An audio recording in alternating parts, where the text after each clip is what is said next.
Linha de Frente. Olá, tudo bem por aí? Bem-vindo, bem-vinda ao Linha de Frente nesse último fim de semana de 2024. E que ano, hein, gente? A crise climática acertou em cheio o Brasil. Das enchentes no Rio Grande do Sul, que deixaram mais de 180 mortos, a seca severa e as queimadas, que impuseram duras perdas à biodiversidade e prejuízos econômicos bilionários. Ainda aqui no país, tivemos eleições municipais que marcaram um aumento de jovens, mulheres, negros e indígenas entre os eleitos. Na vizinha Venezuela, testemunhamos a questionada reeleição de Nicolás Maduro. E nos Estados Unidos, os americanos votaram pelo retorno de Donald Trump à Casa Branca em uma eleição surpreendente. E voltando aqui para o Brasil, enfrentamos ainda a suspensão da rede social X por decisão do Supremo Tribunal Federal. Tivemos o atentado com bomba na Praça dos Três Poderes em Brasília, que terminou com a morte do autor das explosões. E na economia, avançamos ora com o copo meio cheio, com a queda do desemprego, o aumento da renda e o crescimento do PIB, ora com o copo meio vazio, com uma inflação pressionada, taxas de juros altas e a valorização do dólar. Para falar sobre tudo isso e muito mais, comigo hoje aqui no Linha de Frente, Beatriz Manfredini, repórter da Jovem Pan, Bruno Lavieri, economista, Maria de Carli, cientista política, e Túlio Nassa, professor de Direito Público da pós-graduação da PUC São Paulo. Agradeço muito a presença, a participação de vocês. Bem-vindos. Vamos então começar o debate, como sempre começamos aos fins de semana no Linha de Frente, com uma pergunta geral para todos vocês, para a gente começar aquecidos a nossa conversa. E começando com você, Bruno. De todos esses fatos que marcaram 2024, qual que é o primeiro que vem à sua mente? Eu diria que é a manutenção, de um quadro fiscal ainda de muita incerteza, Mesmo com a economia crescendo bastante, com o mercado de trabalho muito saudável, esse problema fiscal ainda conseguiu superar todos os fatos positivos e manter esse clima de incerteza que a gente tem, que se reflete inclusive na taxa de câmbio. Pia. Para mim, foi a tragédia no Rio Grande do Sul, estive lá e acho que ver as pessoas voltando, quando a chuva voltou também, foi a coisa que mais marcou o meu ano, assim, além dos voluntários trabalhando. Nós acompanhamos relatos, assim, emocionados até de Beatriz Manfredini nas redes sociais, acompanhando o sofrimento das pessoas. A gente vai falar muito sobre isso hoje ainda, tá, Bia?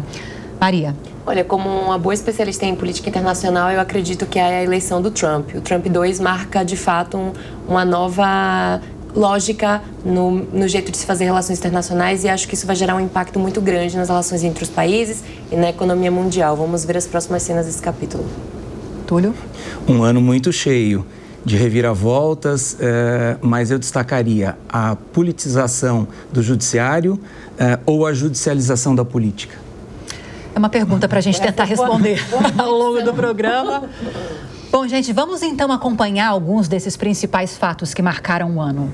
Estamos nos últimos dias de 2024, um ano cheio de reviravoltas, principalmente quando o assunto é a política. Depois de muita discussão, o Congresso Nacional avançou em pautas importantes para o país. Nós também nos aproximamos do acordo entre o Mercosul e a União Europeia. Mas nem tudo é motivo de comemoração. Tivemos recordes negativos para a economia e o clima. Além disso, o ano foi marcado por tragédias, como o acidente com o avião da Voipes, que deixou 62 mortos em 8 de agosto. As perdas também foram grandes para a comunicação brasileira, que teve que se despedir de nomes de peso, como Silvio Santos e Seu Tuta, fundador da Rádio Jovem Pan, que deixou um grande legado e eternizou a frase "Ninguém faz sucesso sozinho". Mas, voltando ao começo, um dos primeiros grandes marcos do ano foi a campanha eleitoral. Políticos de 5.569 municípios do país passaram a fazer as primeiras sondagens para a disputa nas urnas. Com o passar dos meses, a campanha se intensificou. As alianças se formaram e por várias vezes se modificaram. Em meio ao processo eleitoral, infelizmente, as brigas e até mesmo agressões entre os candidatos se tornaram frequentes. Após a votação, em outubro, os resultados mostraram um avanço do centro entre as prefeituras, além de um alto índice de reeleição dos atuais gestores, principalmente nas capitais. Outro dado importante foi o número recorde de abstenções, que levou o Tribunal Superior Eleitoral a pedir um estudo para entender que motivos têm levado os brasileiros a deixar de votar. A repercussão da campanha eleitoral na internet, inclusive com o uso da inteligência artificial para manipular situações, também ajudou a impulsionar um questionamento antigo no país. Qual o limite das redes sociais? Essa é uma pauta de destaque para o Supremo Tribunal Federal e fez com que os brasileiros ficassem sem acesso a uma das suas redes queridinhas por mais de um mês. Em 30 de setembro, o ministro Alexandre de Moraes determinou o bloqueio do X, o antigo Twitter, por descumprimento de decisões judiciais. A rede social só foi liberada após ter respondido a todos os questionamentos do ministro e de ter indicado o representante legal no país. Outro assunto que esteve no centro das discussões pelo mundo foi a questão climática. O ano que começou renovando o recorde histórico de calor no mundo vai chegando ao fim, deixando uma série de cicatrizes. Aqui no Brasil, os termômetros passaram dos 35 graus pela primeira vez em diversas cidades. Ondas de calor foram registradas em todos os meses do ano, inclusive no período do inverno. E os problemas envolvendo o clima não foram registrados apenas nos termômetros. No final de abril, a passagem de um ciclone trouxe chuvas severas, principalmente para o sul do país. Em questão de horas, as águas tomaram as ruas de 478 dos 497 municípios do Rio Grande do Sul. Os rios invadiram casas por todo o estado, deixando milhares de desabrigados e um rastro de destruição. A estimativa é de que mais de 2.400.000 pessoas tenham sido afetadas pelos temporais. A tragédia também deixou mais de 180 mortos e dezenas de desaparecidos. Com o passar das estações, a situação se inverteu. Em menos de 6 meses, o noticiário já não tratava mais das chuvas e inundações, mas das secas e das queimadas que se espalharam pelo país, principalmente no interior de São Paulo. Associações estimam que, em apenas um dia do mês de agosto, o fogo consumiu uma área equivalente a 460.000 campos de futebol no estado. Os incêndios fizeram com que várias cidades ficassem cobertas por fumaças. Moradores do interior paulista chegaram a ser internados. Plantações inteiras foram perdidas e as chamas também respingaram na produção de alimentos e na economia. Entre casos de seca e temporais, a crise climática global foi um dos principais assuntos debatidos em um dos eventos mais esperados do ano no Brasil, o encontro do G20, grupo que reúne representantes das 20 maiores economias do mundo. No evento realizado no mês passado, no Rio de Janeiro, os países também discutiram as guerras e cobraram o fim dos supersalários como uma das medidas para a redução da desigualdade. Pouco mais de uma semana após a reunião, a economia seguiu ocupando os holofotes. Envolto a pressões para reduzir despesas, o governo federal anunciou um pacote de medidas para cortar gastos no país. Numa tentativa de amenizar a situação, o ministro da Fazenda, Fernando Haddad, também divulgou um projeto para aumentar a faixa de isenção do imposto de renda para quem ganha até R$ 5.000 por mês. Mas a repercussão negativa acabou impactando em outros indicadores da economia. Pela primeira vez, o dólar ultrapassou os R$ 6. Analistas do mercado passaram a prever uma inflação maior, além do aumento dos juros no país. Agora resta aguardar o próximo ano, quando as propostas do governo devem estar entre os focos de discussão do Congresso Nacional. Bom, como nós acompanhamos então na reportagem que acabou de ser exibida, vamos começar falando das tragédias, das chuvas lá no Rio Grande do Sul, lá no começo do ano. O ano de 2024 já começou com expectativas em alta para a realização do encontro do G20 no Rio de Janeiro. E desde então, já era esperado que as pautas climáticas estivessem entre os focos dos debates. Mas meses antes dessa reunião, veio essa tragédia que invadiu o noticiário brasileiro. Os temporais que atingiram o Rio Grande do Sul ao longo do mês de maio deixaram várias cidades embaixo d'água. Centenas de milhares de gaúchos perderam as casas e mais de 180 pessoas morreram. A devastação também afetou a economia, o agronegócio da região, que ainda luta para se recuperar. Eu queria começar com você então, Beatriz Manfredini, que esteve acompanhando. Foram 2 semanas, Bia? Foram 2 semanas. Acompanhando essa tragédia. Como é que foi acompanhar tudo isso? Você pegou a situação no meio da tragédia e o início de um processo de volta para casa das pessoas também, né? Como é que foi tudo isso? Peguei, a gente chegou lá com a equipe da Jovem Pan 2 dias depois de que tudo começou. Então a gente ainda chegou num cenário de guerra, né, digamos assim, e a gente pegou as pessoas voltando 2 vezes para casa, que foi o que a gente comentou agora no início do Linha. A gente pegou as pessoas começando a voltar, então tentando recuperar os seus pertences, limpando a casa, levando ali objetos de limpeza, enfim, para retirar o que tinha sobrado. Não tinha sobrado nada em grande parte dos casos, mas tentar começar de alguma forma. E aí, quando a gente estava acompanhando as pessoas voltando, veio em muitas cidades um novo pedido de evacuação, porque as chuvas estavam voltando. A gente acompanhou uma chuva que veio pegando todo o estado, várias bacias iam enchendo os rios, então um atrás do outro ia enchendo, chegando até o fim do Rio Grande do Sul. Então, eles já sabiam quando ia encher de novo. O Rio Guaíba, lá em Porto Alegre, que tinha baixado, voltou a subir acima de 5 metros naquela época. Então, a gente pegou também as pessoas nesse retorno da evacuação, que foi muito difícil, porque acho que foi a sensação para as pessoas de como perder a casa por uma segunda vez. E para a gente o esforço da reportagem também foi um esforço que eu nunca tinha feito, já cobri outras tragédias pela Jovem Pan, São Sebastião, mas eu digo cenário de guerra porque a gente não tinha como se locomover, só de barco, a gente não conseguia no primeiro dia comprar alimento, a gente não tinha lugar para ficar, tudo estava sem luz ou sem água, uma equipe precisa de equipamentos, precisa de tomada minimamente. E eu estou falando da nossa situação, que é uma situação de quem está de passagem, tranquila. Né? Exato. Então... Até as entradas ao vivo que vocês fizeram, nós dependemos da conexão da internet para isso, havia essa dificuldade também, até para trazer informação aqui para a gente em São Paulo.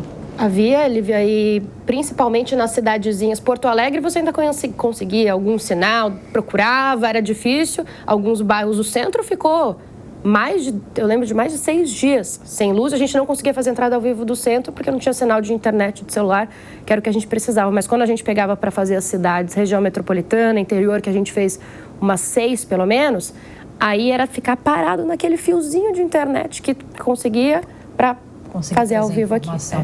Até lembro, para quem está acompanhando a gente, que a Jovem Pan entrou de cabeça numa campanha para doação de rádios, de pilha, porque muitas vezes era o único meio em que as pessoas conseguiam se comunicar por causa de internet deficitária, até linhas de telefone também muitas vezes com problemas para as pessoas conseguirem se comunicar uma com as outras. E essa campanha veio muito a calhar na época, né, Beatriz Manfredini?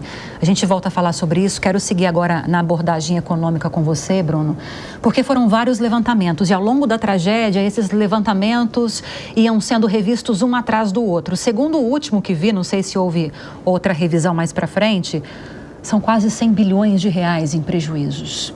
Prejuízos que ainda estão sendo contados, ao que me parece, né? Isso, acho que tem várias formas, né, de a gente olhar para esse prejuízo, enfim, o que foi de fato perdido e precisa ser reconstruído, simplesmente deixou de ser produzido em um momento e vai ser produzido em outro, né? A gente estimou um impacto no PIB do estado de cerca de 5 pontos percentuais, é bastante coisa, né? Lógico que os efeitos são bastante heterogêneos, né, entre agro, indústria e serviços, né? A agropecuária sentiu bastante no momento, a boa parte da colheita já havia sido feita, mas parte disso foi perdido, né, o que estava ali armazenado. Serviços é quem mais sofre, né, porque num momento ali de desespero, o que você deixa de consumir, na verdade, é serviço. E a indústria, por mais que tenha havido, né, algumas fábricas que tiveram prejuízos materiais, a maior parte delas, na verdade, fica parada por um tempo, mas depois consegue reativar, abrir mais um turno, enfim, a produção não é totalmente perdida, né? A indústria, nesse sentido, sente um pouco menos, mas a grande verdade é que esses impactos ainda vão ser descobertos, né? A gente não tem dados de tão alta frequência para saber precisar. Eu estava até procurando um dado aqui com precisão, mas dá para a gente trazer de uma forma mais abrangente. O aeroporto Salgado Filho, em Porto Alegre, voltou a funcionar antes do previsto. E muitos economistas chegaram a dizer que, apesar do tamanho dos prejuízos, o Estado conseguiu se reerguer antes do previsto também. É claro que é um processo que ainda está acontecendo. O que explica essa recuperação mais rápida do que o esperado, na sua opinião? Olha, acho que passa por vários fatores. Acho que a própria ajuda que o Estado recebeu, né, pode ter acelerado um pouco esse processo. A gente viu muitas famílias já aumentando o seu consumo de material de construção, por exemplo, né? Ou seja, essa reconstrução materialmente ela está acontecendo. Então, passa muito pela decisão das pessoas, dos governantes. Então, e óbvio que também é algo muito difícil de se estimar no momento da ocorrência, né? Quanto tempo vai demorar? As estimativas são realmente achismo, né? Acho que não tem nada muito mais científico do que isso. E que bom que foi antes do previsto, né? Certamente. Túlio, eu tenho outras questões para levantar com você, mas eu queria continuar nessa discussão, que foi essa força-tarefa entre governos para ajudar nesse processo de recuperação. Funcionou bem, na sua opinião? Olha, é sempre salutar, funciona, melhora muito realmente a reparação dos prejuízos, dos danos, mas o que eu queria destacar é que o Rio Grande do Sul, ele é um caso emblemático, mas ele é a ponta do iceberg. Porque, na verdade, nós estamos terminando o ano falando sobre qualidade do gasto público, né? A preocupação com o corte de gastos, etc. Então, o que me sobressalta nessa questão é a seguinte: será que o Estado faz um trabalho preventivo? Será que existem investimentos em prevenção, em inovação, em infraestrutura? Porque, veja, essa crise que aconteceu no Rio Grande do Sul foi a mais grave, a mais devastadora, mas ela não é a única, ela acontece no Brasil inteiro. Vamos lembrar anos atrás em São Paulo, com a seca, a crise hídrica, né? Depois que aconteceu o problema, então aí o governo correu aqui em São Paulo para fazer investimentos, para poder aumentar os seus reservatórios. O que acontece com as chuvas de janeiro nas cidades aqui no entorno de São Paulo, como Franco da Rocha, no Rio de Janeiro, Angra dos Reis. Então, me parece que os efeitos climáticos, né, essa questão que vem assolando aí o Brasil há anos, carece do Estado não só contar os prejuízos, não só verificar as consequências dos prejuízos, mas efetivamente ter uma política orçamentária, uma política legal de responsabilidade orçamentária com investimentos em prevenção, infraestrutura, para poder minimizar os efeitos dessas terríveis tragédias. Eu me recordo também em São Paulo, acredito que 10 anos atrás, as enchentes em janeiro eram horríveis. Houve aquela obra, uma obra de quase 10 anos, uma obra bilionária, difícil de ser realizada, do rebaixamento da calha do Tietê. E é uma obra que, infelizmente, não dá aquele voto direto, né? Não dá uma repercussão política na hora, porque a pessoa não vê ali o benefício imediatamente, ela só vai perceber que não houve uma tragédia, então é algo muito mais indireto. Então, o que eu gostaria de salientar é isso: é preciso se preocupar com prevenção e gasto público, qualidade do gasto público. É mais barato gastar em prevenção do que na recuperação. Sim. E aí eu já introduzir esse assunto citando o G20, que uma das principais pautas, acho que a gente pode falar, a principal pauta do G20 foi a questão climática, né, Maria? E me parece que estamos atrasados, porque agora que as consequências estão latentes, as grandes cúpulas internacionais, os governos estão começando a se engajar mais nessa pauta do combate às mudanças climáticas. E de fato, eu nem diria mais mudanças climáticas, eu diria emergências climáticas. A gente, de fato, está vendo o mundo, principalmente o Brasil, tivemos uma seca, como você disse, uma seca jamais vista, uma seca tão dura que a última vista foi há 44 anos atrás. Então, o Brasil, de fato, está sentindo na pele essa emergência climática. Fenômenos climáticos, chuvas, a gente vive num país tropical, eles ocorrem e vão ocorrer sempre, todo ano. Porém, com a emergência climática, eles se tornam mais fortes e a gente sente mais. A gente viu que São Paulo, nesse ano, foi ganhou no ranking de cidade com pior qualidade de ar no mundo. Então, de fato, a gente está vendo que a gente está numa situação quase que calamitosa, né? Nossos colegas falaram aqui. E qual é o impacto político disso, né? A gente vê que, atualmente, essa temática perde com a polarização porque vira mimimi de ecochato. Só que não é uma questão de ecochato, né? Ecologista chato. Não é uma questão de esquerda ou direita, é uma questão de todos nós. Então, essa pauta, ela ganhou um espaço quase que marginalizado nas eleições municipais, principalmente aqui de São Paulo. A gente viu que no final do segundo turno ela começou a ganhar mais destaque com o problema da Enel, e o Túlio tocou numa questão muito importante, a questão da prevenção. Aqui o investimento é pífio. Eu pego, por exemplo, a cidade de São Paulo. A gente sabe que a Defesa Civil é o órgão encarregado de cuidar da questão, né, das emergências climáticas. Aqui em São Paulo, a Defesa Civil, ela é acoplada à pasta de segurança pública, que, pasmem, recebe apenas no orçamento total 1% do orçamento da cidade de São Paulo. Então, ainda não há, de fato, a prioridade que deveria ter, esse olhar cauteloso. A gente aqui não tem, por exemplo, a cidade de São Paulo, que é uma cidade exemplo, a maior cidade do Brasil. Ela não tem um plano de contingência, de prevenção, com as áreas de risco, de fato, eficientemente mapeadas.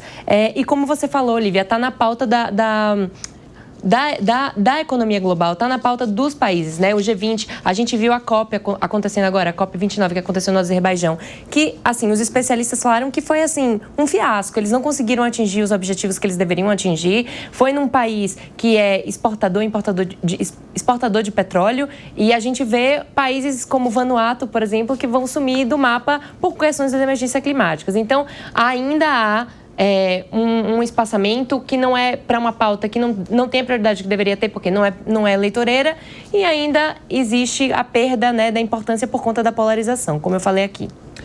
Vocês já citaram aqui na mesa, né, as tragédias climáticas e tempestades para além do que aconteceu no Rio Grande do Sul. Vários estados foram afetados por inundações. São Paulo, estamos falando aqui, sofreu e segue sofrendo com a falta de luz, que também teve destaque ao longo de 2024. Os apagões se tornaram rotina após essas chuvas que estão ficando cada vez mais severas e frequentes.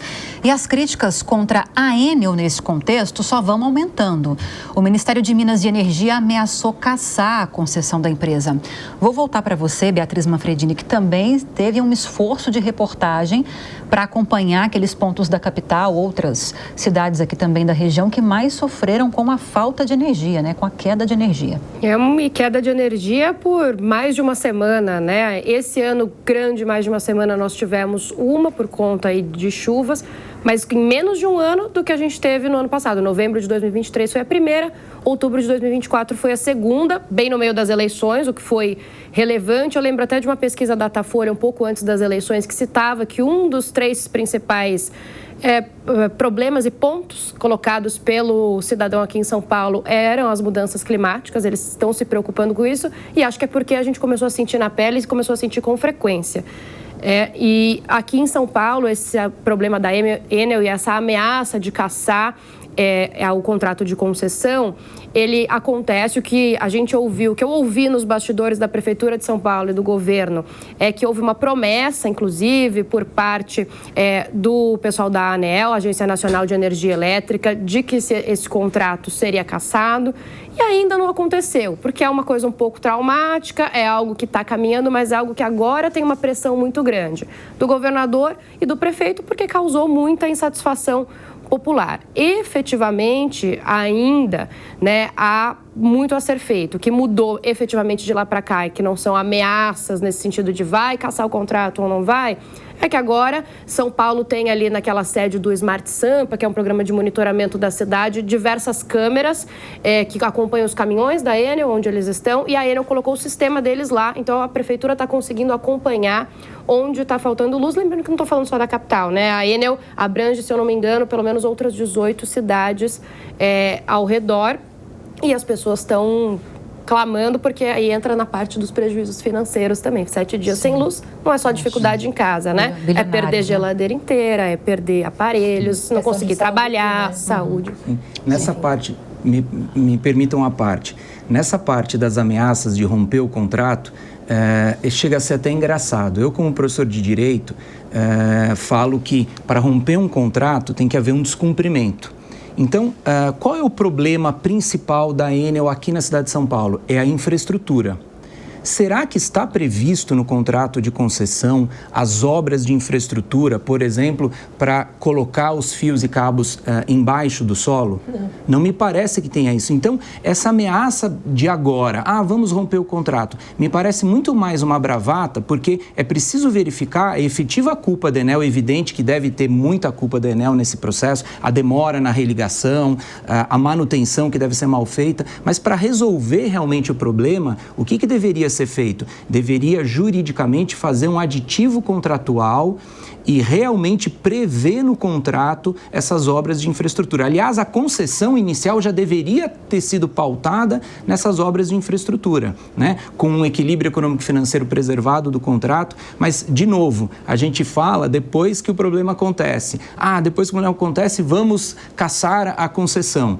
Ok, tem que cassar a concessão se houve falha da Enel, realmente, ou aplicar as penalidades na sua proporção adequada. Mas, para além dessa bravata no final, após acontecer o problema, é preciso pensar de novo em prevenção e infraestrutura. Como começou, né? Se eu puder fazer um pequeno comentário, nas coletivas da Enel, é exatamente isso que eles alegam, que o contrato está sendo cumprido, então que eles não se sentem ameaçados. E o contrato é um contrato de mais de 10 anos e que não foi pensado, como você bem citou, preventivamente. E com base nisso, quem está errado, então? Isso, só esse contraponto. Você tem toda a razão, é isso que a gente está falando. Uma coisa são as obras de infraestrutura. Isso é responsabilidade do poder concedente, prevê no contrato. Agora, outra coisa são as falhas da Enel no tocante à manutenção, no tocante à religação quando tem um problema. Então, acredito que há aí uma cortina de fumaça.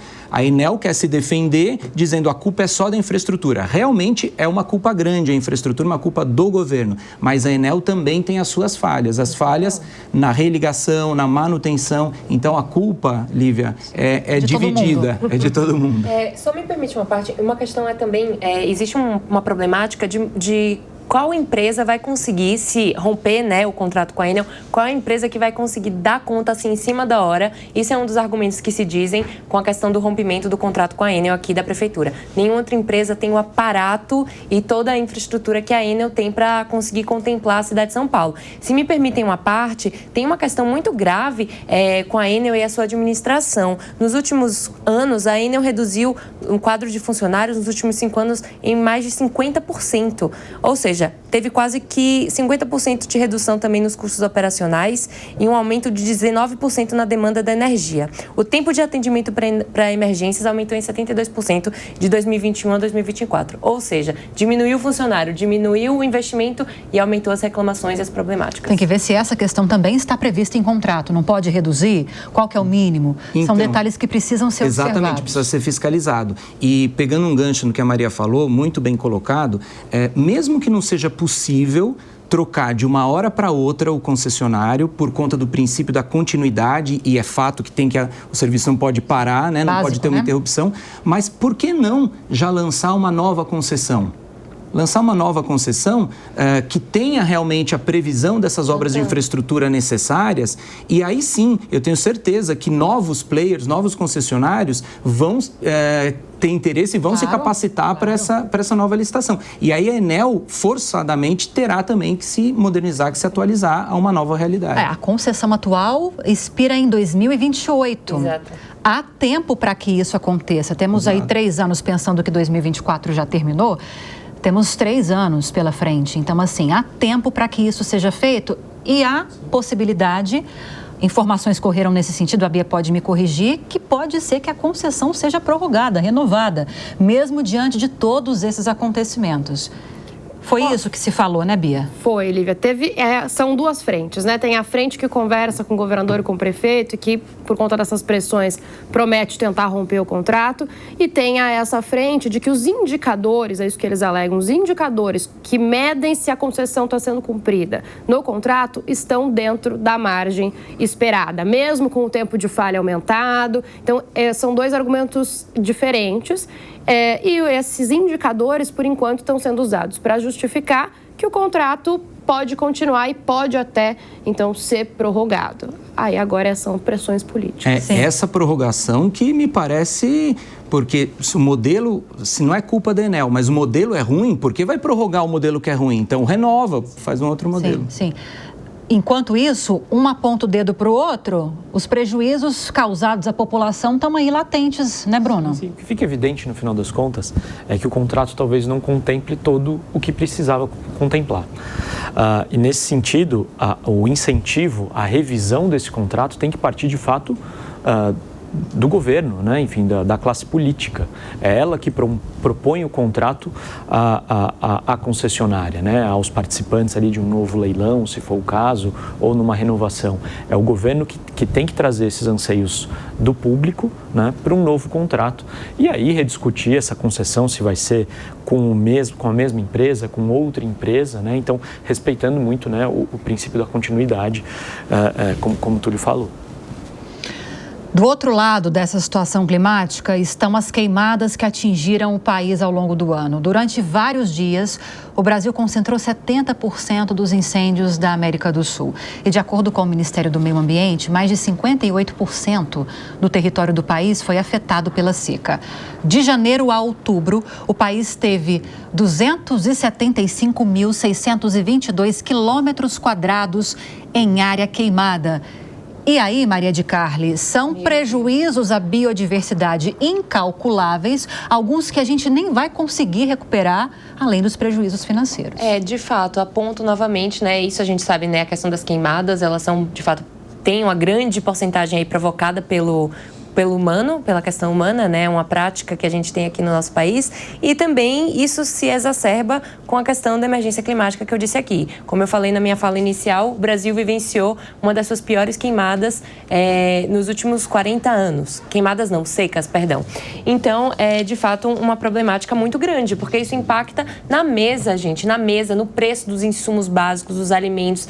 Isso tudo é todo um ecossistema que se problematiza e que custeia na qualidade de vida do brasileiro, gente. Isso não é um problema só local, do local que ocorreu a queimada. Isso tem que se atentar e, de fato, parar na mesa dos governantes como a gente deve proceder em relação à questão da prevenção, à questão do respeito à biodiversidade no Brasil, não ser só mimimi de ecochato. Isso é um problema de todos nós e combater, né, essa problemática de maneira eficiente e que possa melhorar a situação do clima e prestar atenção nesses eventos internacionais que são muito importantes, porque a gente pode também olhar outros países, o que eles fazem, como é que eles têm a tecnologia para isso e copiar aqui também. Nós somos um país, né, muito grande em biodiversidade. Túlio, nesse sentido de combater as queimadas, o avanço dos incêndios aqui no Brasil, nessa época de seca, calor intenso, houve mudanças em legislações, sobretudo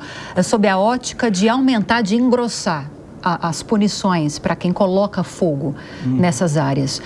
Mas pouco se fala de mudanças estruturais na base educacional para que isso não aconteça. Está faltando uma atenção maior nesse lado, campanhas, além de bater muito na tecla só de aumentar a punição, a própria fiscalização para identificar as pessoas que estão cometendo essas irregularidades. Avançamos nessa tragédia que tivemos aqui nesse quesito? Não, infelizmente não. Os assuntos são diversos aqui, mas parece que a gente gira em torno do mesmo problema, né? O problema está na proposta de soluções paliativas depois que acontece o problema. Então, é evidente que um rigor maior da legislação que pune essas atividades criminosas, no meu entendimento, que há polêmicas também sobre se a dosimetria da pena mais rígida, ela elimina ou não o delito, mas eu entendo que sim, que é salutar, mas é muito pouco, Lívia, como você destacou. Eu vou citar de novo o caso da seca que nós tivemos, que ocasionou uma perda da capacidade dos reservatórios de água. Se tivesse sido feita infraestrutura antes, provavelmente o impacto seria muito menor, se tivesse aumentado a capacidade dos reservatórios antes da seca. Quando nós vamos para esse cenário das queimadas, das secas aqui na agricultura, e nós olhamos para a Constituição, nós vamos verificar que o Estado ele tem a obrigação de intervir na economia. não uma intervenção radical, não uma intervenção de países socialistas, mas ele também não é um modelo constitucional do Estado absolutamente ausente. Aonde que o Estado, de forma moderada, deveria intervir na economia? Como incentivador e como apoiador exatamente nas medidas de interesse público. Então, o Estado, vou dar um exemplo prático, concreto. O Brasil é o maior país do mundo com reservas naturais. O Brasil preserva a natureza melhor do que qualquer outro país, né? Se você for para a Alemanha, a França, que as pessoas acreditam que são modelos, as áreas de reserva ambientais são 6%, 4%, enquanto no Brasil é 40%. Então, por que o Estado não conduz realmente de forma séria na sua diplomacia internacional, a exigência de que o Brasil receba recursos para aportar nessas áreas, para se prevenir em relação às emergências climáticas, para poder melhorar a infraestrutura da sua agricultura, já que o Brasil faz isso em prol dos outros, por que não se cobra isso? Por que o Estado, no seu gasto público, na sua legislação, não incentiva aquele produtor, aquele agricultor que realmente se preocupa com essas questões climáticas? Eu ia até pegar carona rapidinho, isso que você falou, o Brasil, né? O Brasil, ele é um anfitrião dessa pauta, inclusive climática, né? Internacional. Ele se vende como o grande diplomata e percursor dessa pauta de desenvolvimento sustentável. Eu acho que a gente precisa incorporar. A gente está perdendo uma oportunidade. Né? Total, eu concordo com você. E o que eu li, no final desse encontro sobre as emergências climáticas é, assim, uma reclamação geral dos países que necessitavam desses investimentos, dos recursos que virão. Total. Então, esse era o problema. A questão da COP desse ano, a COP 29, se eu não me engano é COP 29, era justamente discutir a questão do financiamento climático, de como tornar a questão da transição climática mais eficiente nos países em desenvolvimento. E isso foi pífio. Acertaram um valor pífio que não chega a ser eficiente para o que precisa ser feito. A questão de ter sido num país como o Azerbaijão foi muito ruim, porque o que se diz nos bastidores é que tiveram várias negociatas com empresas que exportam gás e petróleo lá dentro, porque é um país que tem um lobby forte para isso. Então, assim, qual é a importância que se dá com relação à questão das emergências climáticas? Isso vai impactar a vida de todo mundo, né? Então, assim, é uma questão muito emergente. Precisa de dinheiro, não adianta. Por isso porque precisa de infraestrutura. Para combater esses efeitos, precisa de infraestrutura, precisa de dinheiro. Eu me recordo, na época da crise da água aqui em São Paulo, que o orçamento da Sabesp era de 2 bilhões ano. Para conter esse problema, ela teve que subir para 6 bilhões. Então, como é que a gente vai conter a seca na agricultura? Precisa ter reservatório de água. Custa caro isso. Então, precisa de dinheiro, precisa de investimento. É isso. Sobre essa questão que você levantou, que o financiamento na COP29 ficou muito abaixo do que eles queriam, eu estava com um dado na cabeça, mas agora confirmo para trazer aqui para a audiência. O montante aprovado, Maria e quem nos acompanha, foi algo em torno de 300 bilhões de dólares anuais. Só que o valor pedido, parece muito, né? Só que o valor pedido foi acima de 1 trilhão. Então, foi 1,3 trilhão. Então, é um valor bem menor, né? Veja, é isso. Qual é a importância que se quer ter? Porque eu entendo, já temos a estrutura baseada na infraestrutura poluinte, que gera gases de efeito estufa. Isso é fácil, é curto prazo. Tipo, eu entendo a questão do valor, mas é um esforço que tem que ser feito com todos os países, todos nós. E a gente vê que...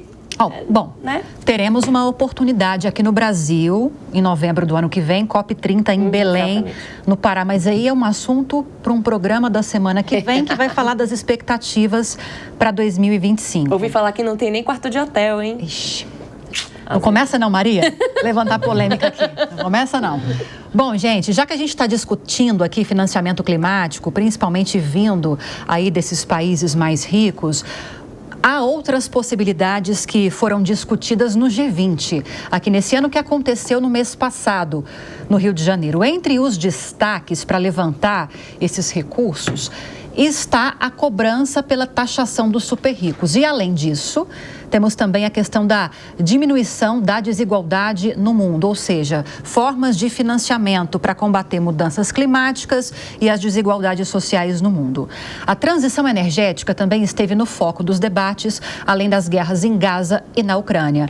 E esse assunto, meu amigo Bruno, é para você. taxação global dos super ricos é uma forma eficiente de se levantar recursos para financiar combate às mudanças climáticas e redução das desigualdades sociais no mundo? Ele é um bom candidato, mas a grande verdade é que é muito difícil taxar os super ricos, né? Assim, vários países já começaram antes nesse movimento e a gente já viu vários casos de fracasso, né?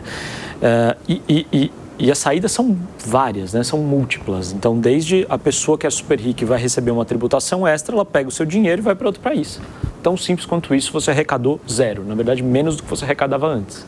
Né? Mas quando é global a taxação, isso ainda acontece? Porque você vai fugir para onde se o mundo inteiro está taxando? Mas é impossível coordenar isso dá, de forma eficiente, né? Sempre vai ter um país que tem um incentivo, fala, olha, eu vou cobrar um pouquinho menos de você, vem para cá. E vai todo mundo. E aí esse cara vira uma guerra fiscal. Levou a mesa toda, exatamente. Só que não é fiscal.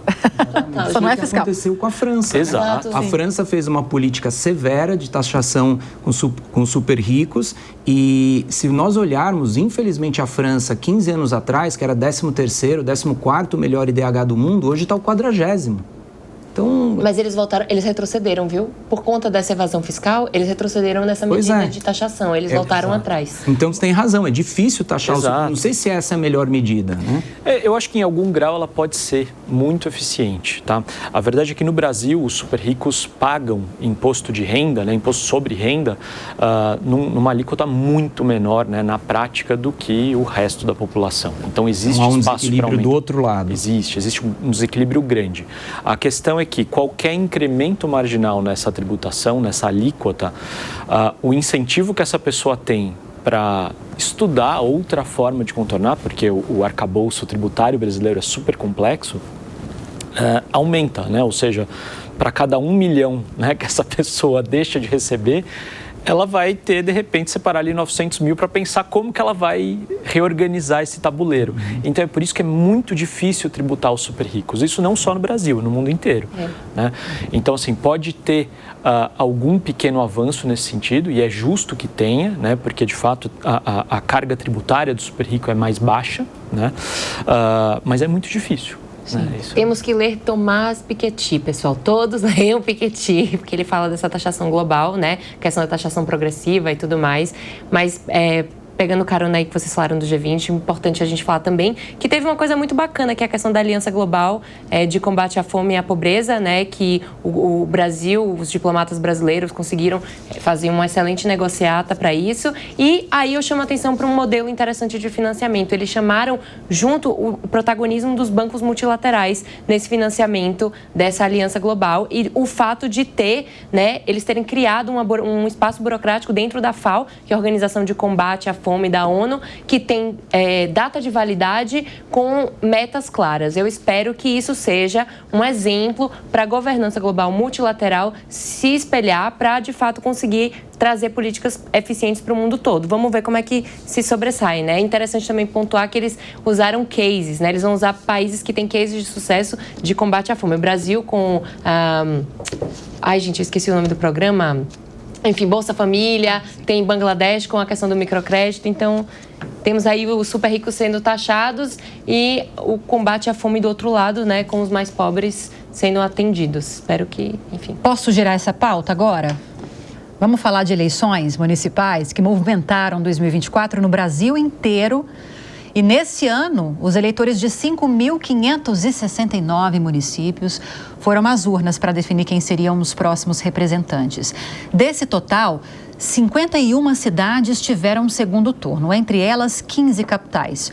Infelizmente, a campanha eleitoral deixou, como sempre deixa, né, gente, uma triste marca, como a violência política, troca de agressões, ofensas, acusações entre os candidatos, que reduziram a briga política a um outro nível, com direito até a cadeirada em debate ao vivo, cuspe e denúncias sem fundamento.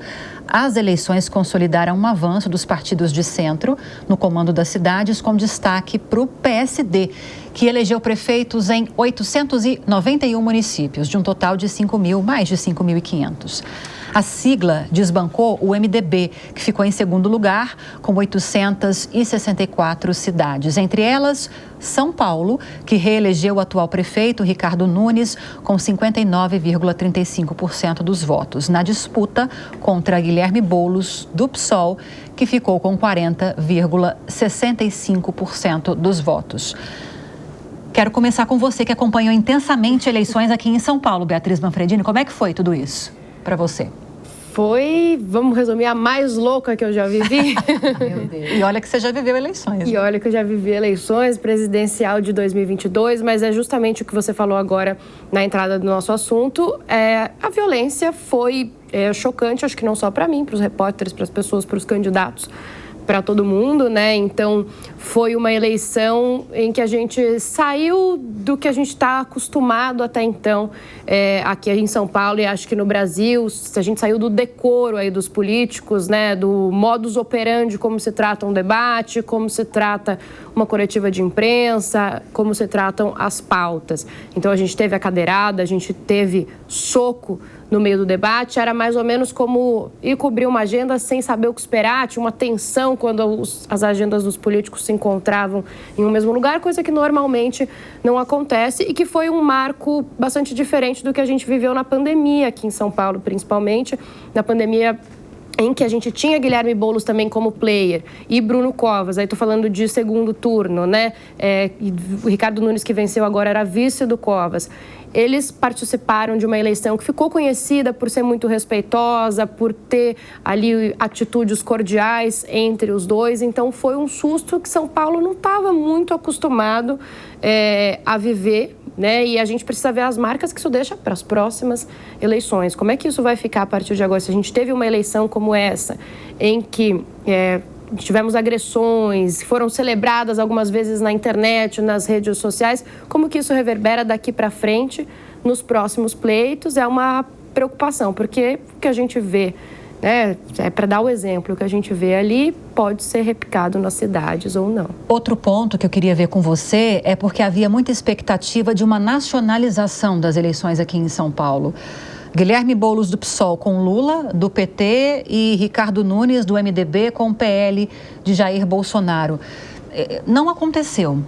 E aí são várias as teses para que isso não tivesse acontecido. Alguns dizem que a própria violência política foi tão intensa que ela dominou o noticiário, ela meio que apagou as pautas importantes para serem discutidas e não sobrou espaço nem para essa nacionalização. O que você arriscaria dizer? Eu acho que são alguns fatores. A violência é uma delas.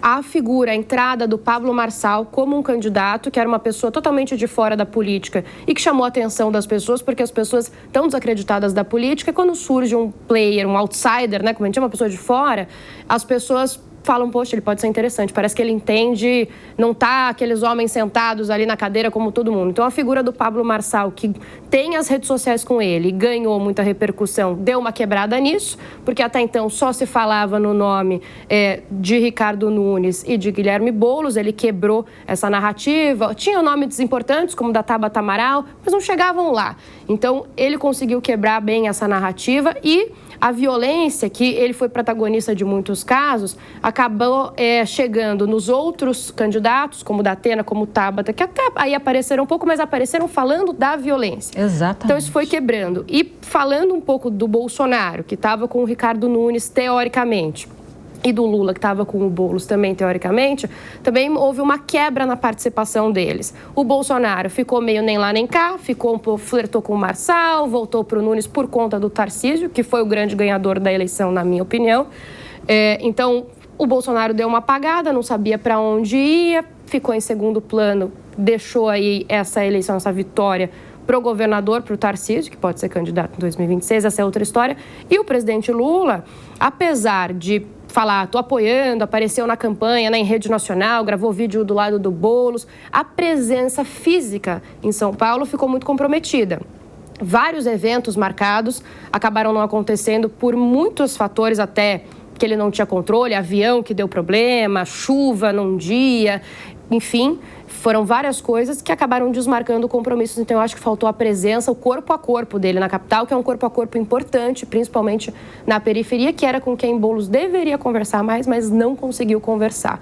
Então, uma misturada aí de coisas. Justificativas para isso, né? E Túlio, 2026 está aí. E aí a gente, embora nós estejamos trazendo esse assunto de eleições para o contexto nacional, não dá para não focar muito na eleição aqui em São Paulo, porque ela não trouxe porque a figura já existia, mas ela fortaleceu uma figura que pode ser também protagonista dessas eleições de 2026, que é Pablo Marçal. O que aprendemos com Pablo Marçal? Olha, são várias as teorias, mas eu acredito que a gente pode resumir uma história, um retrato curto da história das eleições de São Paulo como um termômetro para as eleições do Brasil com uma única palavra: rejeição. Vou explicar. Rejeição. Eu acho que essa palavra está moldando as últimas eleições e vai ser a tônica da próxima eleição presidencial. Por quê? Vamos retroceder um pouquinho, mas muito pouco.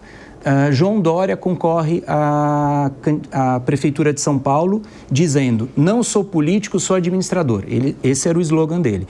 O prefeito atual, que foi para a reeleição, era o Fernando Haddad, tinha a máquina da mão. O PT, naquele momento, um partido robusto, forte, etc. O João Dória, pela primeira vez na história, ganha em primeiro turno em São Paulo. Nunca houve uma vitória em primeiro turno. Mostrou, então, a rejeição aos políticos naquele momento. Vem eleição para presidente. Quem ganha? Bolsonaro. Também se apresentando como candidato antissistema. Exato. Ele era o candidato antissistema. Ele não precisava de tempo de televisão, ele não precisou de apoio político partidário, ele simplesmente se apresentou como candidato antissistema. Ganhou a eleição. Voltamos para as eleições aqui em São Paulo. O Bruno Covas, que até então era uma figura política não muito conhecida da população em geral, ganhou as eleições, ganhou no segundo turno do candidato de esquerda, exatamente com um discurso de eu sou o anti-esquerda, eu sou o moderado, eu sou o político que não sou radical, etc. Então ganhou nesse cenário. Vamos para essa última eleição agora. Bolsonaro e Lula têm uma base política muito forte, mas tem uma rejeição muito grande. Então o Pablo Marçal entra e capta esse sentimento da população que não quer o político, que não quer o sistema. Então ele entrou nesse antissistema. Então é por isso que a eleição de São Paulo, para mim, ficou dividida nesses três polos. É o bolsonarismo, junto com o centro Ricardo Nunes, o Boulos captando a esquerda e o antissistema, que é muito forte. Veja, um candidato que surgiu do nada, simplesmente tocando fogo na eleição e captou essa polarização. E agora nós vamos para a eleição 2026. Qual é a minha teoria? Para o Lula, é muito melhor que o Bolsonaro fique elegível, porque a rejeição do Bolsonaro é de tal forma que bate com a rejeição do Lula. O melhor adversário para o Lula é o Bolsonaro. Então, não estranhem os senhores se o Bolsonaro for inelegível. Será, Maria? E poderá participar, porque esse é o cenário melhor para os grandes players. A preocupação, na verdade, numa eleição 2026, na minha humilde opinião, eu não tenho bola de cristal, mas em cima dessa palavra rejeição, é uma terceira via. É uma terceira via que tem um pensamento moderado, um pouco mais à direita, é uma direita mais moderada, que se coloque como antissistema, me parece uma boa aposta. Excelente análise do Túlio quando ele fala a questão do candidato antissistema. A gente viu isso também no mundo como um todo, né? Com essa crescente dessa nova direita ideológica, porque surgiram candidatos antissistema. Começou lá no Movimento 5 Estrelas, na Itália, a Marine Le Pen, na França. Esses candidatos que criticam todo esse establishment político, essa burocracia política, esses enfadonhos políticos que estão sentados na mesa e não resolvem o problema da população. Um outro destaque dessa eleição que eu queria chamar a atenção, que vocês estavam analisando, né, que todo mundo afirmou que a nacionalização iria vir para as eleições municipais, tem um aspecto muito importante que especialistas apontam, que nas eleições municipais a lógica do jogo é outra. O eleitor quer que o candidato resolva o problema local. local, ele prevalece diante da questão da ideologia. Isso é, sim, uma variável que o eleitor considera na hora de escolher o candidato. Qual seria o principal problema aqui em São Paulo? Ai, menina. Se segurança. Essas pautas tivessem tido espaço para serem discutidas. Não tiveram, de fato. A gente teve debates que... Assim, a palavra que resume as eleições de São Paulo é baixaria. Essa é a minha opinião. Mas a principal preocupação do eleitor, de fato, é a segurança na cidade. Aumentou a percepção de insegurança, aumentou o medo do furto, tudo isso aumentou e se sobressai sobre a questão do problema da saúde, da educação, né? Em 2018, a gente teve a questão que era corrupção, agora é segurança. Então, as pautas vão mudando. Então, em São Paulo, a gente teve debates, de fato, pífios com a questão temática, né, do que a população, de fato, precisava. Uma questão em relação ao Pablo Marçal é que ele foi um fator crucial para fragmentar uma direita que se concentrava justamente no nome de Bolsonaro, que perdeu força dentro desse novo cenário da crescente direita no Brasil. E venceu, de fato, a direita, na minha opinião, venceu nessa eleição. A direita, centro-direita, seja centro-direita ou a direita ideológica, ela, de fato, venceu, está com tudo. A gente está entrando na década da direita e venceu, né, a centro-direita, que é o PSD. Não sei se vocês viram, Kassab, essa semana, afirmou o posicionamento do PSD como um partido liberal na economia. E aí perguntam, e a questão dos costumes? É liberal? O liberal é brasileira, né? Que é aquele liberal na economia e conservador nos costumes. Ainda bem que ele se disse que a questão dos costumes não é prevalecente lá dentro do partido dele. Acho isso excelente. Mas, enfim, né? Então a gente vê a vitória da direita no Brasil com tudo. Rapidinho, para eu não me esquecer, eu quero passar uma pergunta para o Bruno, que vai ter 40 segundos. Corrupção, eleições de 2018. Segurança? Segurança Segurança nessas eleições. Nessas eleições. 2026, economia, o que se aposta, hein? Eu diria que é sempre um bom tema, né? Acho que a economia tem ficado muito em segundo plano, né? Aqui no governo Lula 3, né? Apesar do bom desempenho, né, do PIB, do mercado de trabalho, a grande verdade é que o governo não tem dado a atenção necessária para a questão fiscal e esses desequilíbrios vão se tornar mais prementes conforme o tempo passa, porque a dívida pública vai crescendo, né? E a dificuldade em manter essa estabilidade da dívida, enfim, que seja financiável a longo prazo, é a grande preocupação dos investidores, enfim, do mercado em geral, e eu acho que é um tema super importante para a próxima eleição. Vai ser feito Biden em cama lá em 2026, será? Vamos ver, hein? Há grandes chances. Vamos seguir agora com destaques internacionais que ganharam grande repercussão ao longo de 2024. Acompanhe na reportagem. 2024 foi um ano movimentado e marcado por acontecimentos de extrema relevância, principalmente no cenário internacional. Em junho, as eleições europeias destacaram o avanço da extrema-direita em países como França, Alemanha, Bélgica, Áustria, Países Baixos e Itália. Em julho, o então ex-presidente dos Estados Unidos, Donald Trump, sofreu um atentado a tiros durante um comício na cidade de Butler, na Pensilvânia. Trump foi atingido por um tiro de raspão na orelha com um fuzil AR-15. No dia do atentado, um homem que assistiu o comício morreu e outros 2 foram socorridos em estado grave. Matthew Crooks, de 20 anos, foi identificado como o atirador e, na ocasião, foi morto pelo serviço secreto. Também em julho, o presidente dos Estados Unidos, Joe Biden, anunciou que desistiu da sua candidatura à reeleição. O anúncio foi feito há pouco mais de 100 dias da votação, que ocorreu em novembro. A medida desencadeou muitas perguntas sobre o que aconteceria no resto da sua presidência. Biden também aproveitou o momento para apoiar a vice-presidente Kamala Harris na corrida eleitoral. 28 de julho foi o dia em que a tensão se instalou na Venezuela. A eleição presidencial foi marcada por muito tumulto e desconfiança. Apesar das acusações feitas pela oposição e a falta de reconhecimento do resultado pelos líderes de outros países, Nicolás Maduro foi reeleito presidente da Venezuela. Já em novembro, Donald Trump ultrapassou os 270 votos no colégio eleitoral, necessários para ganhar a presidência dos Estados Unidos, protagonizando uma vitória histórica. Trump conquistou os 7 estados pêndulo: Arizona, Georgia, Michigan, Nevada, Carolina do Norte, Pensilvânia e Wisconsin. 2024 também foi marcado pela intensificação das guerras pelo mundo. De acordo com uma pesquisa realizada pelo Instituto Internacional de Estudos Estratégicos, mais de 200 mil pessoas morreram e milhões foram deslocadas em mais de 130 conflitos armados pelo mundo. entre 1º de julho de 2023 e 30 de julho de 2024. A guerra entre a Rússia e a Ucrânia completou 1000 dias em novembro e, apesar da expectativa do presidente ucraniano Volodymyr Zelensky para que o conflito se encerre em 2025, seu adversário, o presidente russo Vladimir Putin, não se mostrou aberto a negociações de cessar-fogo.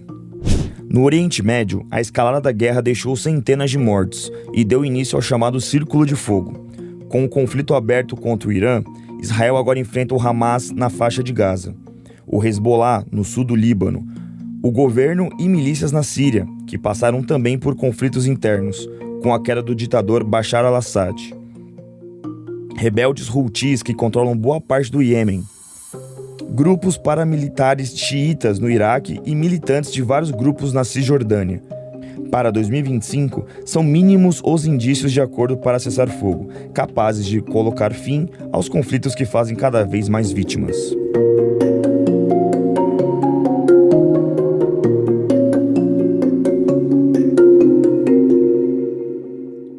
Vamos seguir então o debate falando das eleições na Venezuela. O governo no país confirmou a vitória de Nicolás Maduro para um novo mandato. O presidente venezuelano fez uma série de críticas aos países que levantaram dúvidas sobre os resultados do pleito e que cobravam a apresentação das atas eleitorais. O aumento da repressão contra opositores na Venezuela aumentou o número de imigrantes que se refugiaram aqui no Brasil, além de outros países também. Ao longo dos meses, o governo de Caracas endureceu as críticas ao governo Lula e chegou a acusar o Brasil de praticar uma agressão descarada e grosseira contra Nicolás Maduro. O país vizinho ainda disse que o Brasil promove uma campanha sistemática e violadora dos princípios das Nações Unidas. Fomos, voltamos, comunidade internacional criticou, governo Lula não rechaçou e também não confirmou essa vitória de Nicolás Maduro. Sim. Mas, no fim das contas, caminhamos para um Maduro que vai tomar posse nessa reeleição. É isso. Como diz no Brasil, tudo termina em pizza. Tudo termina em pizza na América Latina. Eu não entendo como em 2024 alguém ainda pode defender o governo Maduro. E a gente sabe que tem alas do governo, extremamente ideológicas, que concordam com esse tipo de governança por conta de uma questão de é a revolução bolivariana. Gente, pelo amor de Deus, o Maduro, ele é um ditador. Venezuela vive uma pseudo-democracia, um absurdo que aconteceu lá. Como você bem colocou, Lívia, a questão da repressão, a violência política aumentou, assim, de maneira exorbitante. A gente viu uma cabeça da campanha da Maria Corina, que foi a opositora, né, a principal opositora, que não concorreu, porque foi proibida de concorrer nas eleições. Foi o Edmundo Gonzalez, que foi no seu lugar, mas a gente viu ao vivo umas principais chaves da campanha da Maria e do Edmundo sendo abordada dentro da casa dela e levada pela polícia do governo. A gente vê um Estado extremamente corrupto, que o Maduro tem as entranhas nas altas cúpulas do Exército e das Forças Armadas, um Estado que dizem que que tem relações íntimas com o narcotráfico. A Venezuela atualmente é o país que senta na maior reserva de petróleo do mundo e possui o preço lá do petróleo e da gasolina é absurdo, é exorbitante, o cidadão comum não consegue nem pagar. Filas para você conseguir abastecer o carro. Que tipo de administração é essa, né? E a gente vê aí uma das maiores diásporas do mundo, como você bem colocou. Aumentou o número de emigrantes do país, né? Antes das eleições eram cerca de 8 milhões de venezuelanos vivendo fora do país. Deve ter aumentado esse número, eu não tenho os dados atuais, mas de fato vergonhoso. E o Brasil, como um líder local, deveria se posicionar assim, muito claramente contra esse tipo de conduta. Até hoje a gente não tem as atas. Foi uma enrolação danada a gente pedindo essas atas para comprovar, de fato, se Maduro havia ganhado ou não. A oposição declarando fraudes. Então, assim, e o mundo assistindo isso, de certa maneira, de braços cruzados, porque por conta da questão da soberania, do princípio da soberania no direito internacional, nada pode ser feito efetivamente. A gente assiste um país que tem um potencial incrível morrer aos poucos. Na perspectiva do direito internacional, eu sei que não é o seu foco, mas você tem muito mais noção do que a gente para falar sobre isso.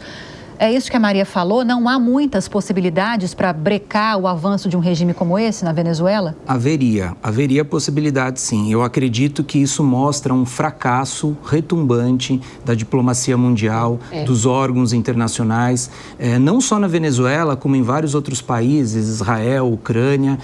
Infelizmente, a nossa diplomacia internacional não consegue resolver o mínimo desses problemas. Nesse caso da Venezuela, me parece que houve e poderia existir sanções internacionais. Já existem, então, já existem, mas poderia existir sanções relacionadas a esse ponto. São sanções polêmicas, porque muitas vezes afetam a própria população, né? Mas me parece que numa reunião para delimitar essas sanções, o Brasil se absteve e precisava da votação de todos. Então, isso também provocou, ainda que indiretamente, um apoio ao que vem acontecendo na Venezuela. O que eu queria destacar, no ponto de vista jurídico do que acontece na Venezuela, que é importante a gente refletir, é assim: de um lado, é evidente que nós não podemos fazer acusações levianas e comprometer a higiene, a tranquilidade de uma eleição. De outro lado, é importante que a população tenha a liberdade de expressão, de criticar, de se revoltar, de cobrar o resultado das eleições de forma limpa, e que isso sirva de um alerta para que haja um equilíbrio muito grande aqui no Brasil, depois, na hora que quiserem controlar ou regular o que a gente chama de fake news. Esse equilíbrio muito complicado, quase como um cristal, entre até que limite vai a minha liberdade de expressão, ele tem que ser muito bem preservado. Porque numa situação como essa, a única arma que tem dentro de um país soberano, onde a diplomacia internacional não resolve nada, é a liberdade de expressão da sua população. É a sua população ter o direito de se manifestar, de criticar, de denunciar. E me parece que lá há um massacre na Venezuela contra quem manifesta contra as eleições. Na Rússia, se um russo falar que o conflito com a Ucrânia é guerra... É crime, né? 15 anos de cadeia, é crime. Pois é. Foi logo no início, né? O que é? Quer dizer, o governo da Rússia fala, é fake news dizer que o conflito com a Ucrânia é guerra.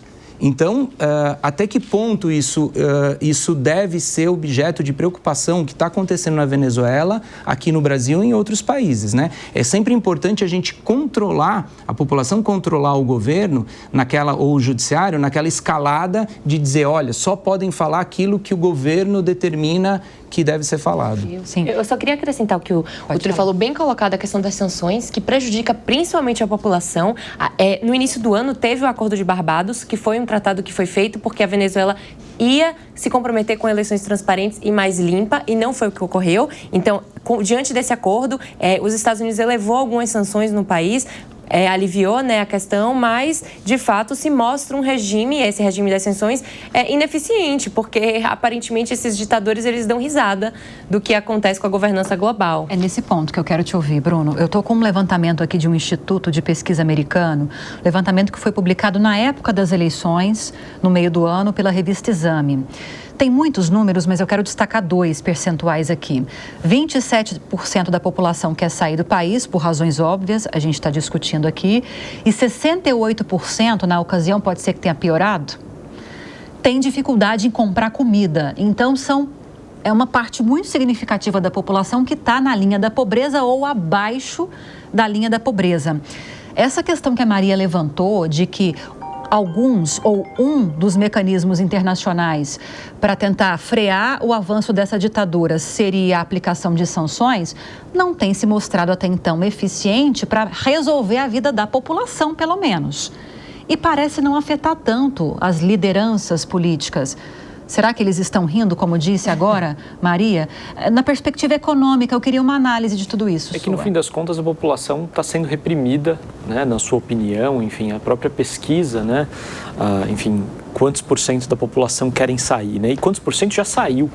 E justamente quem sai primeiro, né, quem foge primeiro de um país, normalmente é quem estudou mais, quem tem mais condição. E vão sobrando os retardatários, normalmente os mais pobres, quem tem mais dificuldade. Enfim, é uma situação insustentável, né, do ponto de vista de uma não democracia, né? Mas, de fato, o que os outros países podem fazer em volta é aplicar sanções, né? Qualquer escalada militar, acho que também não faz sentido, né? Também é uma agressão. E a ideia, né, com essas sanções é, enfim, pressionar o governo ou uma revolução popular, enfim, militar ou o que seja, para uma troca de governo. Acho que não tem muito mais saídas, né, que não sejam essas econômicas, essas sanções, né, e que a gente sabe que pode acabar durando por muito tempo, né? Cuba vive nessa situação há muito tempo. Rússia agora, nesse mesmo caso, enfim... Mas com apoio forte da China consegue sobreviver bem, né? Exato. Com apoios-chave, né? Sim. Acho que consegue. E nesse sentido, a Venezuela consegue se alinhar, né, com outras ditaduras, né, enfim, que minimamente sustentam ali uma condição mínima, uma vez que ele já conseguiu reprimir, né, boa parte da opinião pública, da mídia, enfim, dos jornalistas da região. Então, isso se sustenta. Bruno, desculpa, você falou sobre as sanções comerciais e não uma intervenção militar. Tomara, Deus queira que não haja necessidade nunca disso. Mas nós temos casos recentes aqui no continente americano de necessidade de intervenção militar, como o Haiti, por exemplo. Então, a depender da situação, infelizmente, chega ao ponto de que as sanções comerciais não se fazem mais úteis e acaba escalando para a necessidade de intervenção militar. Certamente. A gente tem vários exemplos que já aconteceram, né, nesse sentido, e que houve, de fato, uma melhora posterior depois dessa invasão militar. O Haiti ainda o Haiti ainda não é o exemplo. Mas tem... Aí eu consegui pegar aqui, foi a resolução da Organização dos Estados Americanos, a OEA, que precisava do voto do Brasil para aprovar a resolução que cobrava da Venezuela a transparência e aplicava algumas medidas, e foi aí que o Brasil se absteve e, portanto, não foi editada a resolução. Tem um simbolismo negativo internacional muito forte, mas ainda que tivesse aprovado também, o efeito prático de uma resolução como essa não teria força para derrubar um regime, né? O que você pensa sobre isso? Não tem força para derrubar o regime, mas veja, é um sinal diplomático de que existem organismos internacionais atuando contra. E né? Juntos, né? Exatamente. Então, é um sinal de força que eu acho que é importante na relação diplomática. Ainda que não resolva todos os problemas, é melhor alguma coisa do que nada. Sim. A gente estava falando, Beatriz Manfredini, sobre a quantidade de venezuelanos vindo aqui para o Brasil, né? E aí eu me lembro que você foi muito ativa e continua sendo ativa na cobertura da situação das pessoas que vêm buscar refúgio aqui no Brasil, lá no aeroporto de Guarulhos. Eu sei que a gente não está falando só de venezuelanos, a gente está falando de um universo muito maior, mas é uma preocupação muito grande, porque se a gente está falando do aeroporto de Guarulhos, aqui na grande São Paulo, a região mais importante economicamente aqui no país, encontrando dificuldades para acolher essas pessoas, imagine então quando a gente vai para outras regiões do Brasil, para o norte do Brasil, por onde muitos desses venezuelanos acabam entrando também, né? É uma dificuldade e respinga em todos os governos. Aqui no aeroporto, na pior ocasião, foram mais de 400, que eu me lembro, pessoas ali sem ter para onde ir, elas dormem em barracas, e aí você começa a gerar uma série de problemas que a gente contou aqui. Sarna, diversas outras doenças, né, que as pessoas dormem ali numa situação, é um local no aeroporto, ali no Terminal 3, que é o Internacional, um cantinho, né, digamos assim, as pessoas têm ali umas barracas improvisadas, alguns cobertores, e aí fica também um jogo de quem é a responsabilidade, é do governo federal, é do aeroporto, é da prefeitura de Guarulhos, é do governo do estado. Nas últimas vezes que a gente relatou isso, essas pessoas foram ali minimamente socorridas e encaminhadas para abrigos por frentes diferentes. Teve frente do governo de São Paulo, o governo federal foi, a prefeitura de Guarulhos também atuou ali, mas é uma situação que se repete e, se eu não me engano, inclusive o Brasil editou ali uma resolução que para os imigrantes que estão de passagem, eles não podem mais ficar se já não tiverem visto aprovado para o próximo país. Aí eles retornam para o país de origem. Foi um jeito de tentar minimizar, porque a gente estava com repetições dessa situação em Guarulhos. Sendo usados como rota de imigração ilegal, né? Exato, eram 200 ali, eram encaminhados para algum local porque não tinham onde ficar. Daqui a uma semana tinha mais 200, tinha mais 100. Então, foi essa resolução recente, né, do meio do ano, se não me engano. A Operação Acolhida é um exemplo de acolhimento. dessa população, e aí focando nessa questão dos venezuelanos, com uma presença muito forte no norte do Brasil, mas não é fácil porque, principalmente para aqueles estados que recebem essas pessoas, imediatamente, quando há esse fluxo migratório, há muitas dificuldades de acolhimento, geração de emprego para essas pessoas, sem deixar de atender a população que mora naquela região, atendimentos de saúde, as questões sociais preocupam muito nessa questão.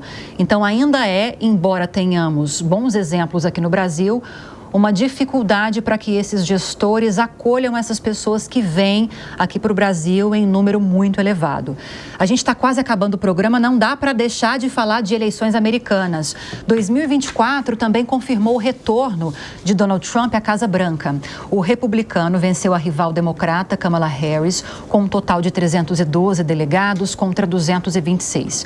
As eleições americanas foram marcadas por muitas turbulências e entre elas o atentado a tiros contra Donald Trump em julho. Dias depois, o atual presidente Joe Biden anunciou a desistência da disputa em meio a uma série de críticas e de questionamentos sobre a capacidade que ele teria de governar em um novo mandato. E eu me lembro, Maria, que quando houve essa desistência...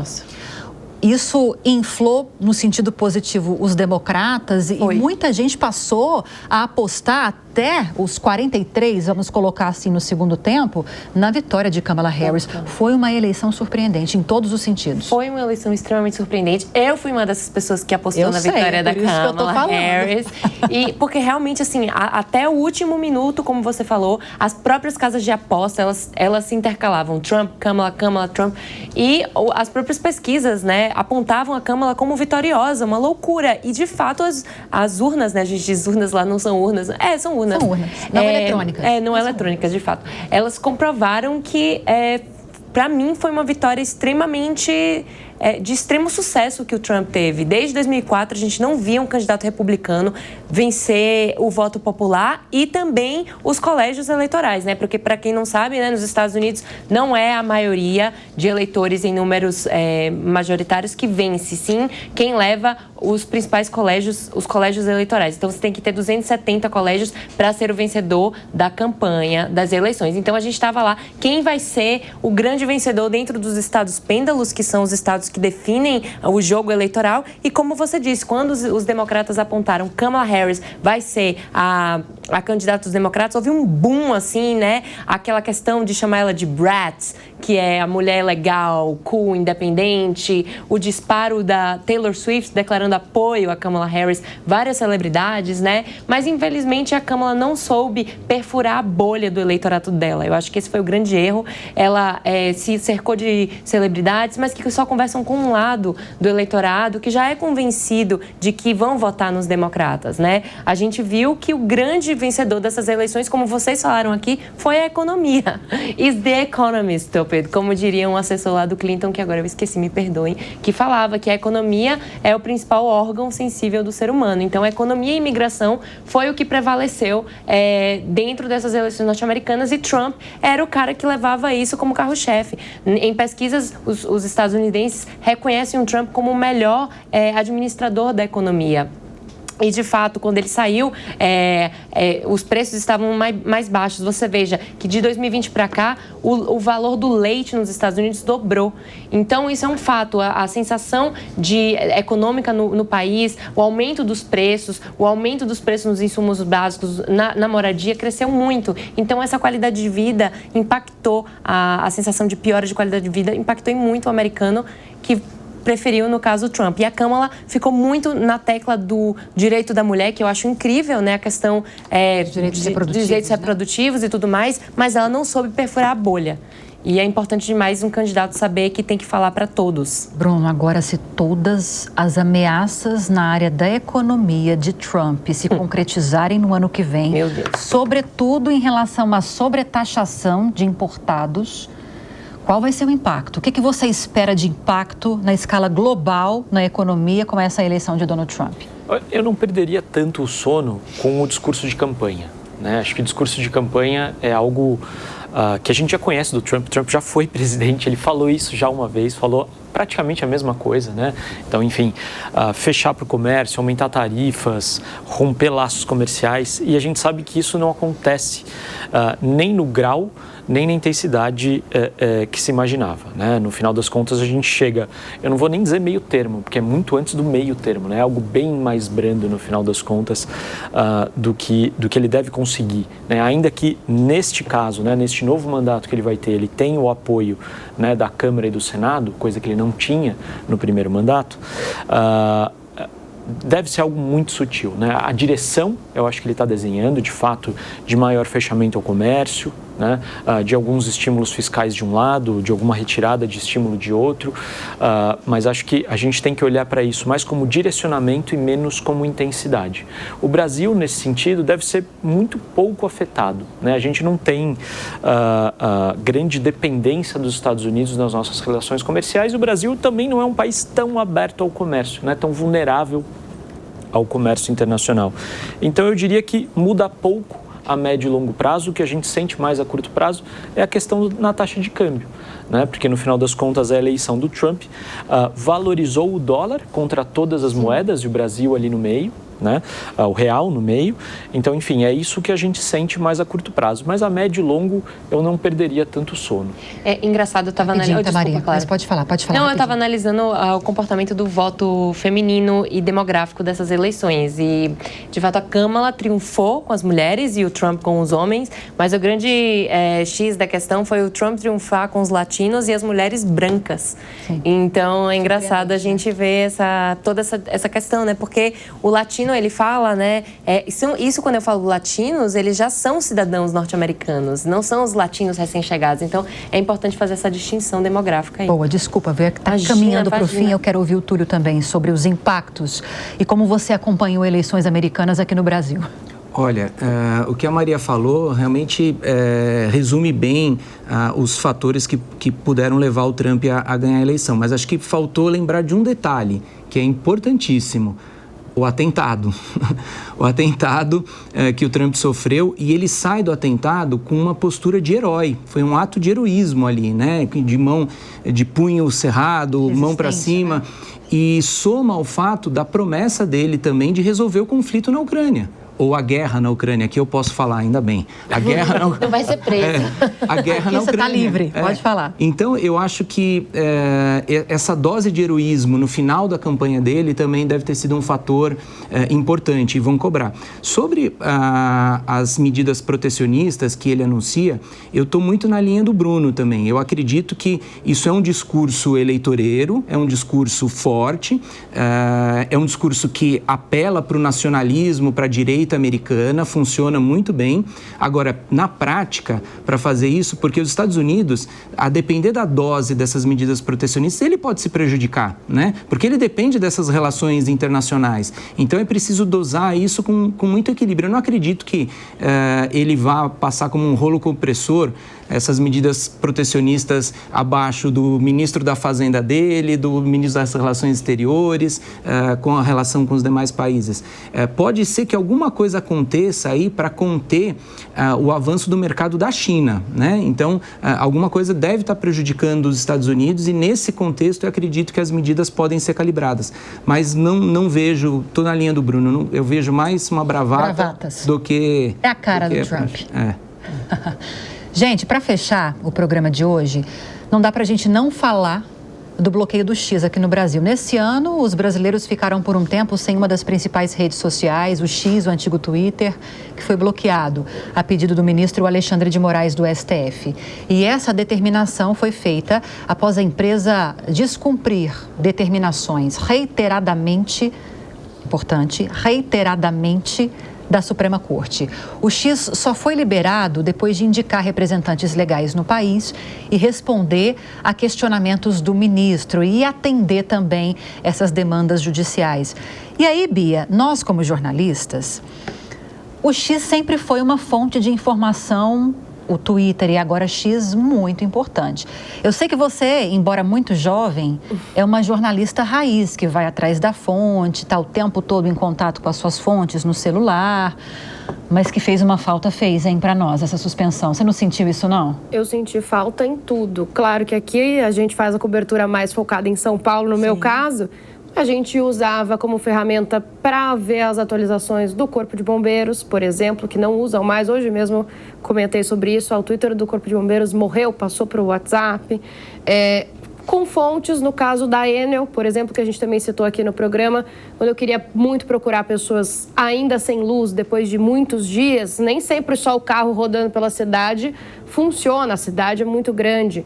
Então, você vai lá, procura as pessoas que estão reclamando, manda mensagem em diversos casos que a gente colocou no Jornal da Manhã, durante o dia da nossa programação, vem da rede social. A gente acha muito personagem, principalmente para as matérias, busca a população e o que está causando ali transtornos e problemas para elas pelas redes sociais, e o Twitter é uma fonte muito grande de informação em tempo real, né? Sempre foi. O X agora eu falo Twitter. E político fazendo política pelo X também, né? Também, agora recentemente, várias crises envolvendo o governo de São Paulo, por exemplo, o governador estava receoso de falar com a imprensa e muitos pronunciamentos foram feitos apenas pelo X. Sim. Túlio, para fechar, 1 minutinho, tá, meu amigo? Desculpa de pedir para correr. O que você achou do desfecho dessa história? Olha, eu acho que é uma confusão e tem 2 lados da moeda. O primeiro lado da moeda é o seguinte: toda empresa que quer operar no Brasil, num Estado democrático de direito, tem que ter um representante legal e tem que cumprir decisão judicial. Ok, nesse ponto, o Supremo Tribunal Federal está correto, não é possível admitir o descumprimento de uma decisão judicial ou de forma reiterada sem uma consequência jurídica. Direito, senão nós não viveríamos num Estado de direito. Ok.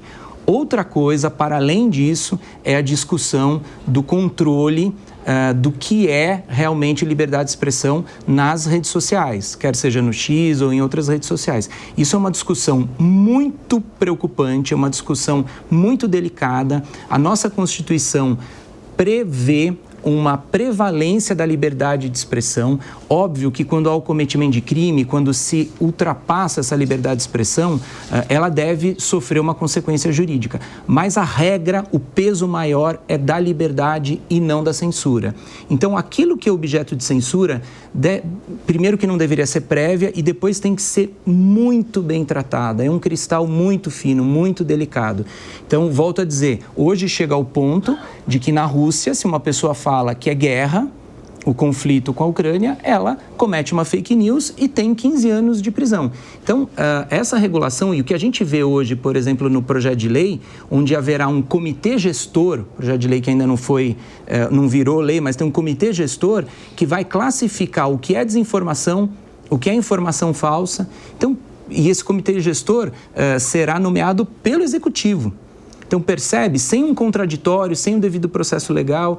Então, assim, eu vejo 2 lados da moeda. Houve erro do X nesse ponto, mas existe embaixo desse iceberg uma discussão que tem que ser feita de maneira muito cautelosa. E ainda tem um ponto de discussão que é até onde um chefe, um CEO, um diretor de uma plataforma como o X deve se posicionar politicamente. É só isso que eu queria trazer para o debate. Ponto final. Obrigada pela participação de vocês.